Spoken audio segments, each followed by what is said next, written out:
Algoritmo para carregar um vetor. Eu sou o Flávio Alexandre e esse é o curso Lógica de Programação, mais testes unitários aqui do canal DevFuria. Vamos lá, a primeira coisa que a gente tem que falar aqui sobre esse exercício é o seguinte, duas coisas, né? A gente começa aqui com esse exercício e inaugura os exercícios de laço de repetição. Tá? Então esse é o exercício inaugural e eu devo ter feito uma introdução com você a respeito de laços de repetição. Esse aqui é o primeiro exercício. E outra coisa que a gente tem que falar é a questão do vetor. Não existe vetor em Python, não, pelo menos não com esse nome. Então, toda vez que a gente lê vetor, você vai ter que traduzir aí na sua cabeça, ligar a tecla SAP e mudar vetor para lista, porque lista é, de repente, o que mais se aproxima de vetor, ou pelo menos aqui vai nos servir muito bem aí durante essa série de exercícios sobre os laços de repetição. Beleza? Então vamos para o exercício, vamos botar a mão na massa. Escreva um algoritmo para carregar um vetor, no caso uma lista, com os números de 1 a 5, inclusive 1, inclusive 5, em ordem crescente. Tá, legal. Utilize for e while, porque com um só daria para resolver o problema, mas como a gente está querendo exercitar laço de repetição, a gente vai usar os dois que tem em Python, então a gente vai fazer um exemplo com for, um exemplo com while. E aí eu tenho dicas para os laços for e dicas para o while, ok? Bom, beleza. Como é o exercício aqui inaugural de laço de repetição, eu quero chamar a atenção para como escrever um teste, porque como é que a gente escreve um teste por um laço de repetição? Putz, isso dói, hein? Tá? Na vida real, escrever um teste por um laço de repetição é doído, não é fácil não, tá? Então aqui você já começa a pegar isso de uma forma bem amena, bem simples, com um código bem pequenininho, um problema bem pequenininho, quer dizer, uma grande oportunidade, em outras palavras, é uma grande oportunidade para você aprender a escrever um teste para um laço de repetição, tá? Ok, eu vou mostrar para você a estrutura, você deve começar a trabalhar com essa estrutura aqui, e eu vou te mostrar já o exemplo 1, que na verdade é uma observação, é um porém, e depois a gente cai de verdade no exemplo do laço for e do laço while, tá? Esse aqui é o teste. Para você que ainda não, você já devia ter já se familiarizado com a questão dos testes, mas para você que ainda não se familiarizou, vamos lá, vou ter que pedir auxílio aqui pro terminal, eu estava fazendo a brincadeira aqui. Opa, era lá mesmo que eu estava. Então vamos lá, eu vou entrar no Python 3, escrevi errado. Agora vai. E o que acontece?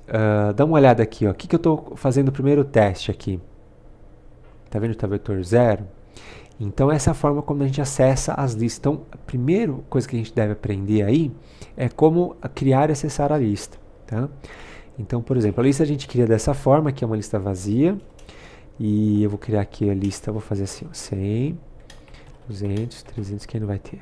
Pronto, tenho 3 valores nessa lista, tá? Como é que eu acesso o valor 200?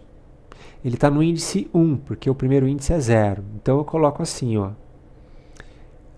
Eu preciso atribuir isso a uma variável, né? Eu vou chamar de vetor só para a gente provocar, mas na verdade é uma lista, né? Poderia colocar o nome de lista, tá? Por enquanto eu vou chamar de vetor, que é o conceito que você deve ter da sua faculdade. Agora sim, se eu colocar aqui vetor 1, qual o valor que vai aparecer para mim? O valor 200. Então uma coisa é o índice e outra coisa é o valor. Toda vez que a gente fala em vetor, em lista, em array, em dicionário também, você vai ter o índice, também conhecido por chave, ou K de key, né? Assim, ó, K, que é a abreviação de key, e o valor, também conhecido pela palavra, só pela letrinha V de value. Né? Então tem o key e o value, quer dizer, tem a chave e o valor, lembra sempre disso. Falou em algo que é conceitualmente parecido com o vetor, lembra da chave do valor, tá? Não vai esquecer mais, key, value, key e v, ok? Legal. No índice 0, o que a gente tem? O 100. E no último índice, a gente tem o valor 300. Se eu estourar aqui, ele vai dar um erro. Falar, ó, o índice não definido, fora do range aí, ok? Então é isso, beleza. Então como é que eu faço para acertar? Bom, eu quero um vetor que tenha o valor na posição 0, o valor 1. É isso que o teste está falando, tá? Eu fiz toda essa volta para te falar isso. Eu vou querer um vetor na posição 1 que tenha o valor 2, um vetor na posição 2 que tenha o valor 3, um vetor na posição com a chave 3 com o valor 4, um vetor com a chave 4 com o valor 5, ok? Esse é o teste, tá? E aí você precisa executar.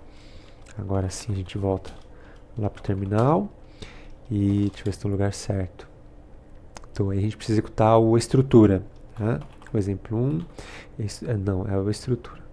Python 3, estrutura. O que vai acontecer? Ele vai falhar, porque o primeiro falou, o vetor não foi definido. Então eu preciso definir vetor e programar de forma que eu alcance o nosso objetivo. Escrever um algoritmo para carregar um vetor com os números de 1 a 5, inclusive em ordem crescente. E aí, antes de cair para a solução, deixa eu já te falar esse exemplo 1 aqui, que é o porém. Né? O que acontece? Em Python, isso é tão banal, que para criar o vetor, o que eu tenho que fazer? Nada, não preciso nem de lógica, só escrever assim. Ó. Aqui eu diria que é um vetor literal, vai. Ele está de forma fixa aí, né? Assim, de forma taxada ali. Né? Você pegou e escreveu o vetor. Aqui já faria meu teste passar, quer ver? Já resolveria o problema. Se a questão fosse fazer o teste passar, dessa forma já teria resolvido, a gente não precisa nem entrar em laço de repetição. Lembra que quando eu executo o código com teste, se ele não fizer nada, é o nosso objetivo, significa que os testes passaram. Quando ele fica em silêncio, os testes passaram. Tá? Então, quer dizer, ó, o teste está passando. Se ele gritasse, deu erro em tal linha, não sei o que, assertion error, e bandeira vermelha, o teste quebrou, o código quebrou, a gente precisa fazer esse teste passar. Não é o caso aqui. Aí, o nosso código está passando. Então, quer dizer, isso aqui já resolveria o problema.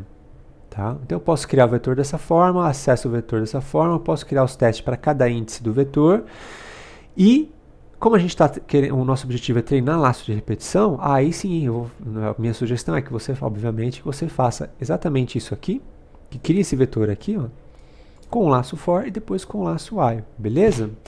E é isso. Então, no próximo vídeo eu vou mostrar a solução para você, tá? Não esqueça de deixar seu like aqui no nosso vídeo, comentar suas dúvidas.